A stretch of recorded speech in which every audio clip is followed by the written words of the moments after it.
My parents protected a predator because he was their favorite. So I became the reason he'll die in prison. 8 victims. Life sentence. 0 regrets. Mom still calls. I don't answer. I sent my brother to prison for the rest of his life. I need to say that up front because my family has spent the last 4 years rewriting the story, and I'm tired of their version. In their version, I'm the traitor. The jealous sister. The one who tore the family apart because she couldn't handle not being the favorite. In their version, what Aaron did was a mistake, a sickness, something that could have been handled privately if I hadn't gone to the police. In their version, 8 children didn't matter as much as one golden boy's future. So let me tell you my version. The real one. The one that starts with me sitting in a police station at 11 p.m. on a Wednesday, shaking so hard I could barely hold the pen, giving a statement that I knew would end every relationship I'd ever had with the people who raised me. I was right about that. I lost all of them. And I would do it again tomorrow without blinking. Aaron is my older brother. Was my older brother. I don't know what to call him now. He's 3 years older than me, and for the first 20-something years of my life, he was the center of everything in our family. The firstborn son. The good-looking one. The one who played varsity baseball and got a scholarship and had the kind of easy, magnetic charm that made people want to be around him. Our parents, Frank and Diane, built their entire identity around Aaron. His trophies were in the living room. His graduation photo was the biggest frame on the wall. When people came over for dinner, the conversation always circled back to Aaron. What Aaron was doing. Where Aaron was working. How proud they were of Aaron. I'm not saying this out of bitterness, though I spent a long time thinking I was. I'm saying it because you need to understand the ecosystem. You need to understand that in my family, Aaron was not just a person. He was the narrative. He was the proof that Frank and Diane had done something right. And when the narrative was threatened, they protected it. Not the children he hurt. The narrative. I was the other kid. The quiet one. The daughter who got good grades but never got the refrigerator real estate. The one who went to community college instead of a 4-year university, not because I couldn't get in but because my parents said they couldn't afford to send both of us. Aaron's scholarship covered tuition but not housing, so guess where the money went. I'm not telling you this so you'll feel sorry for me. I'm telling you so you'll understand that when the time came for my parents to choose between believing me and protecting Aaron, the choice was already made. It had been made my entire life. I just didn't have the language for it until I was sitting across from a detective with a file folder full of things that would make you sick. I found out what Aaron was doing on a Saturday afternoon in September, 4 years ago. I was 26. He was 29. He had been volunteering with a youth sports league for about 2 years at that point. Baseball, of course. Coaching kids ages 8 to 12. Our parents thought it was wonderful. Aaron's giving back. Aaron's such a role model. He'd post photos on social media with the kids after games. Big smiles. Thumbs up. The whole community loved him. And the whole time, behind closed doors, in equipment rooms and in his car and at extra practice sessions that nobody questioned because why would you question Aaron? He was hurting children. I can't write the details. I won't. If you need to know what he did, the court transcripts are public record. What I will say is that it was systematic. It was calculated. And it went on for at least 18 months before I found out. Here's how I found out. Aaron's girlfriend at the time, a woman named Jess, called me. She was crying so hard I could barely understand her. She said she'd found something on Aaron's phone. She said she didn't know who else to call because she was terrified and she couldn't go to my parents because they'd just make it about Aaron. Even his own girlfriend knew. She knew that Frank and Diane's first instinct would be to protect their son, not to protect the children on that phone. Jess told me what she'd seen, and I'm going to skip over my reaction because it's not something I can put into words even now. I'll just say that the floor went out from under me, and when I landed, I was a different person than the one I'd been 30 seconds earlier. Something rearranged itself in my brain. A door closed and locked and I have never opened it again. The door that said Aaron is your brother and you love him. That door is welded shut. I told Jess not to do anything. Not to confront him. Not to delete anything. Not to tell anyone. I told her I needed 24 hours. Then I sat in my apartment alone for about 3 hours, staring at the wall, running through every option. I could confront Aaron myself. I could go to my parents. I could call a lawyer. I could try to handle this within the family, which is exactly what my parents would have wanted. I ran through every version of that and every version ended the same way. Aaron would deny it, my parents would believe him, the evidence on his phone would disappear, and those kids would never get justice. They would grow up carrying what he did to them and nobody would ever be held accountable. That was the version where I stayed quiet. Where I was a good daughter. Where I kept the peace. I chose the other version. I drove to the police station the next evening. Wednesday. I sat down with a detective named Ramirez. I told her everything Jess had told me. I gave her Jess's number. I gave her Aaron's address, his work schedule, the name of the youth league, the names of the coaches who worked with him. I gave her everything I had. She looked at me and she said something I'll never forget. She said, "This took a lot of courage." And I said, "It shouldn't have to. Because it shouldn't. It shouldn't take courage to report someone who is hurting children. It should be automatic. It should be the only option. But when that someone is your brother, and your parents worship him, and your entire family structure is built around the idea that he can do no wrong, it's not automatic. It's the hardest thing you'll ever do. And it's the loneliest. The investigation moved fast. Ramirez told me later that cases like this, where there's digital evidence, tend to accelerate once the warrant is executed. They got Aaron's phone within 48 hours. They got his laptop. They got messages. They got things I can't talk about and won't talk about because those details belong to the children he hurt, not to a Reddit post. What I can tell you is that within 2 weeks of my visit to the station, Aaron was arrested at his apartment at 6 a.m. on a Tuesday morning. He was charged with multiple counts. The number of identified victims at that point was 4. By the time the investigation widened, it was 8. 8 children. Ages 8 to 12. Over the course of 18 months. In a community that trusted him because he had a nice smile and a baseball scholarship and parents who told everyone what a great guy he was. My parents found out about the arrest before I could tell them. Aaron called them from the police station. He called them before he called a lawyer. And their first call after hanging up with him was not to me, not to ask what happened, not to ask if it was true. Their first call was to a criminal defense attorney. They were already in protection mode. Already circling the wagons.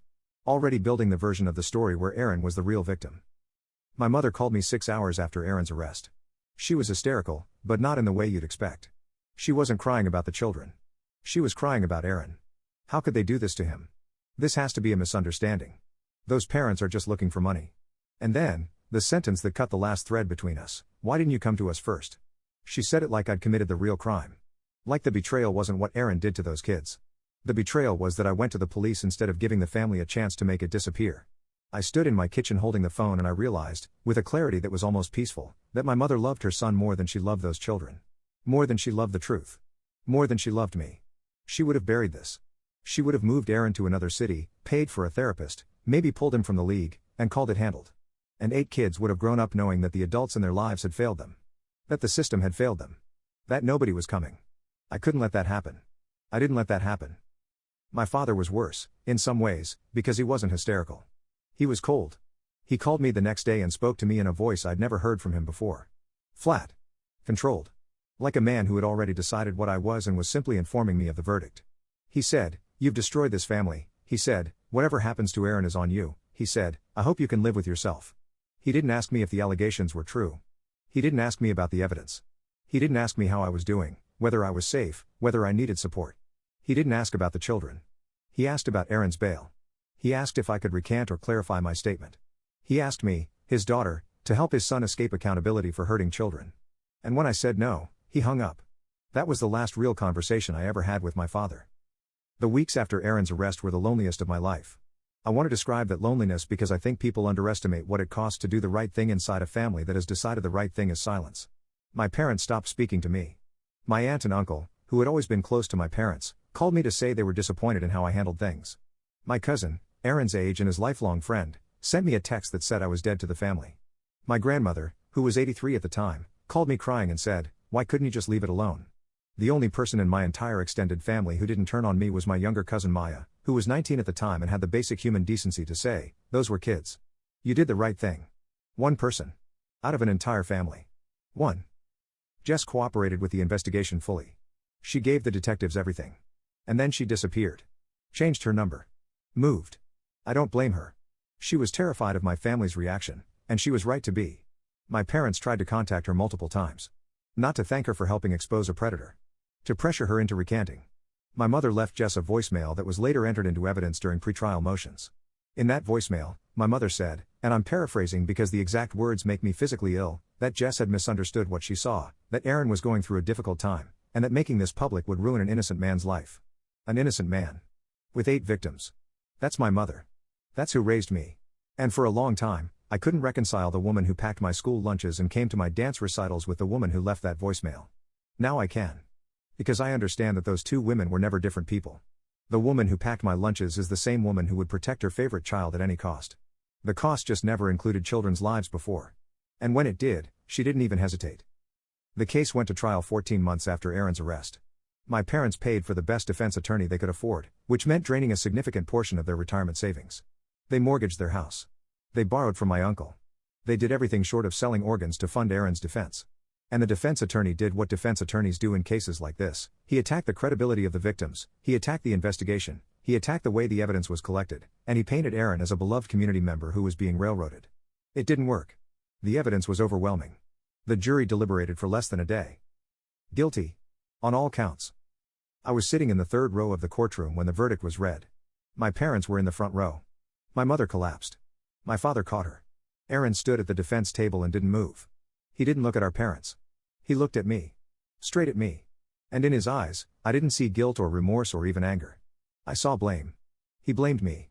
After everything he'd done, after 8 children whose lives would never be the same, he looked at his sister and blamed her for the fact that he got caught. I held his gaze. I didn't blink. I didn't cry. I didn't look away. I wanted him to see that the little sister he'd spent his whole life overlooking was the one who ended him. Not out of jealousy. Not out of spite. Because 8 children deserved someone in that family to choose them over the golden boy. And I was the only one willing to do it. The sentencing came 6 weeks later. The judge gave him life. No possibility of parole for a minimum of 40 years. He'll be nearly 70 before he's even eligible. The families of the victims gave impact statements. I won't describe them. I can't. I'll just say that hearing a mother describe what happened to her 9-year-old son, in a courtroom, in front of strangers, while trying to hold herself together, is something that lives in your body forever. It doesn't leave. It sits in your chest and it comes back at random moments, in the grocery store, in the shower, at 3 a.m., and it reminds you that what you did mattered. That those children mattered. That somebody stood up. My parents left the courtroom without looking at me. They walked right past my row. My mother was leaning on my father. Neither of them turned their heads. I sat in that courtroom until it was empty. Just me and the fluorescent lights and the silence. And I thought, I just lost my entire family. And I thought, it was worth it. Both of those things were true. Both of those things are still true. People don't tell you what happens after you do the right thing. They tell you you're brave. They tell you you're strong. They tell you justice was served. And then they go home. And you're left standing in the wreckage of your life, holding a verdict that should feel like victory but tastes like ash, because the people who were supposed to love you unconditionally have decided that your act of conscience was an act of war. The first 6 months after the sentencing were the worst. Not because of Aaron. He was gone. Behind walls and wire and locked doors, where he belonged, where he would stay until he was old and broken and irrelevant. The worst part was the silence. The absence of every voice I'd known my entire life. My phone stopped ringing. The group chat with my cousins was deleted, or maybe I was just removed. I don't know which, and it doesn't matter. The family dinners I'd been going to since I was a baby continued without me. Thanksgiving. Christmas. Easter. My mother's birthday. I know because I saw the photos on my cousin's Facebook. All of them gathered around the table. The empty chair wasn't for Aaron. It was for me. Because in their minds, Aaron was the victim of a broken system, and I was the traitor who fed him to it. My father sent me one letter, about 3 months after the sentencing. It was handwritten. 2 pages. I've read it more times than I should have, which is to say I've read it once. He wrote that I had destroyed the family name. He wrote that Aaron needed help, not a prison cell. He wrote that the right thing would have been to come to them, to let them handle it as a family, to get Aaron treatment. He wrote that I had chosen strangers over blood. And at the very bottom, in handwriting that was shakier than the rest, like his hand had been trembling, he wrote, "You are not my daughter anymore." 7 words. 26 years of being someone's child, erased in 7 words on lined paper. I put the letter in a drawer. I haven't opened the drawer since. Let me tell you what handling it as a family would have looked like, because my father presented it like it was a reasonable alternative to what I did. Handling it as a family would have meant no arrest. No investigation. No forensic examination of Aaron's devices. No identification of 8 victims. No notification to their parents. No counseling referrals. No safety measures. No accountability. Handling it as a family would have meant Aaron moves to another state, maybe gets therapy from a provider my parents selected, maybe stays away from youth sports for a while, maybe doesn't. Handling it as a family would have meant 8 children growing up believing that what happened to them didn't matter enough for anyone to do anything about it. 8 children learning, at 8 and 9 and 10 and 11 years old, that the adults in the world will choose comfort over their safety every single time. My father called it the right thing. I call it complicity. And I will not apologize for refusing to be complicit. My mother started calling about 4 months after the sentencing. Not to apologize. Not to reconcile. To guilt. The first call, I answered because I thought maybe, something had shifted. Maybe she'd had a moment of clarity. Maybe she'd read about one of the victims. Maybe the reality of what Aaron had done had finally broken through the wall she'd built around her denial. I was wrong. She called to tell me that Aaron was struggling in prison. That he'd been targeted by other inmates. That he wasn't eating. She called to ask me to write to the judge and request a transfer to a lower security facility. She called to ask me, the person who reported her son for hurting children, to advocate for his comfort in prison. I listened to her talk for about 4 minutes. Then I said, "Mom, do you know the name of any of the children he hurt?" Silence. A long silence. Then she said, "That's not fair," I said, "Neither is what happened to them." She hung up. She's called 11 more times since then. I haven't answered. Not once. I want to talk about what happened to me professionally, because the fallout wasn't limited to family. I was working as an administrative coordinator at a mid-sized company in the same town where Aaron had coached. The same town where the trial was covered by local news. My name was in the papers, not as a defendant, but as the defendant's sister who reported the abuse. People at work knew. They'd seen the coverage. Most of them were supportive at first. Cards on my desk. "We're proud of you. You did the right thing." But support has a shelf life, and mine expired around the time the trial details became graphic and public and uncomfortable. People stopped making eye contact. Conversations would stop when I walked into the break room. My supervisor pulled me aside and said, with genuine discomfort on his face, that some employees had expressed concern about being associated with the case. He said it wasn't personal.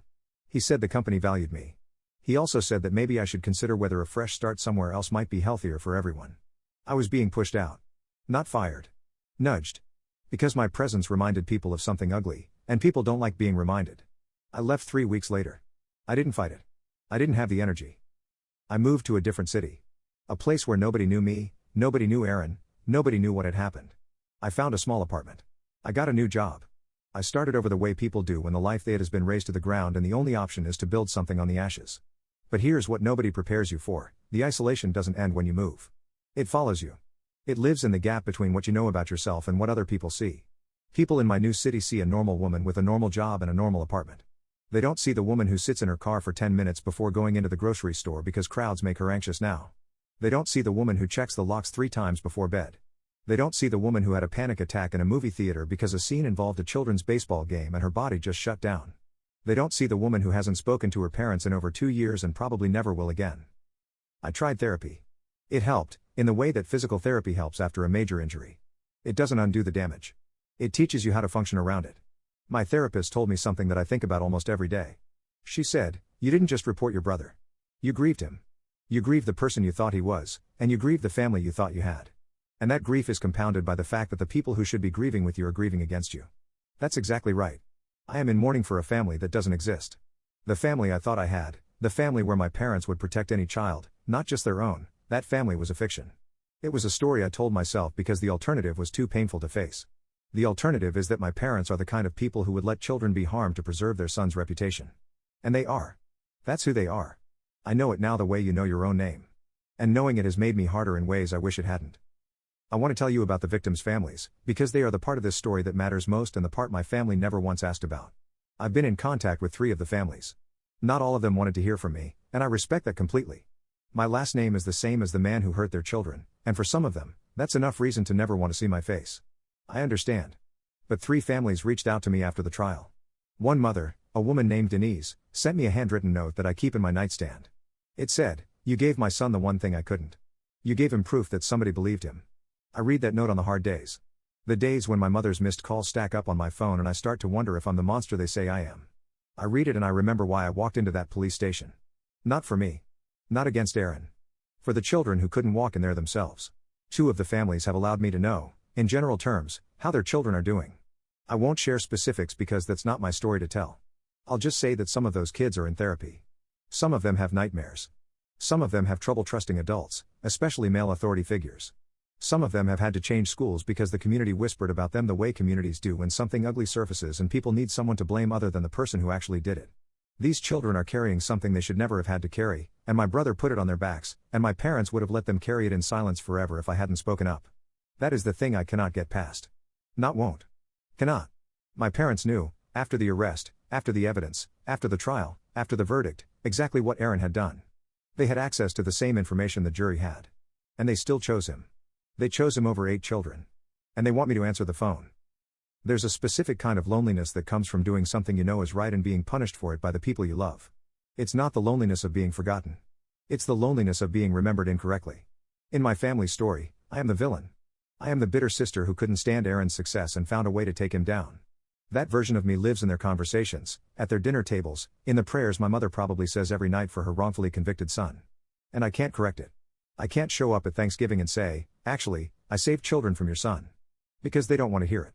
They have built an entire reality in which Aaron is the victim and I am the aggressor, and that reality is the only thing keeping them from confronting the truth about the boy they raised.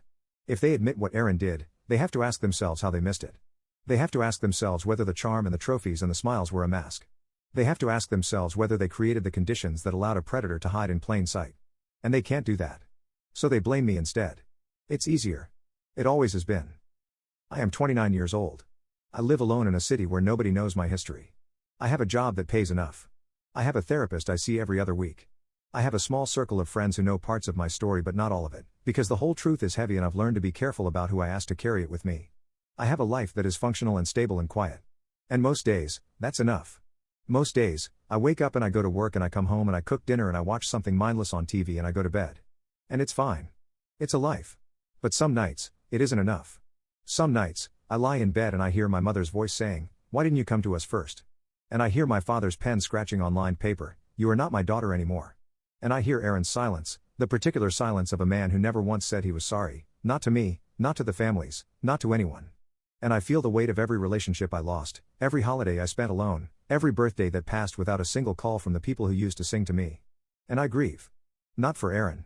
For the family I thought I had. For the parents I thought were good people. For the version of my life where I didn't have to choose between my family and someone else's children. That version doesn't exist. It never did. I just believed it did because believing it was easier than seeing what was right in front of me. My mother still calls.